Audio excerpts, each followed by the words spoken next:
Hello everyone, আমি সুস্মিতা। আজকে আমি চলে এসেছি কলেজ স্ট্রিট মানে বইপাড়া। হ্যাঁ, সেই বইপাড়া যেখানে সব বই পাওয়া যায়। আজকে বই কেনার সাথে এমন একটা জায়গায় যাচ্ছি যেটা কলকাতার হেরিটেজ মানে ইন্ডিয়ান কফি হাউস। সেই কফি হাউস যেখানে মান্না ডে বসতেন, কফি খেতেন আর আড্ডাও মারতেন। কফি হাউসে ঢোকার পথে খুব সুন্দর গ্রাফিটি করা ছিল, যেটা খুবই দারুণ ছিল।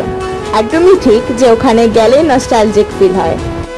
কিছু সময় ওয়েট করার পর আমাদের ফুড যেটা আমরা অর্ডার করেছিলাম সেটা এসে গেছে।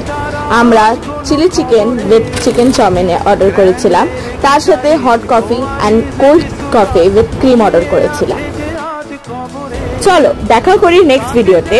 তত অবধি আমার ইনস্টাগ্রাম পেজেও ফলো করবে। Don't forget to like, share, comment and subscribe. Bye bye, take care.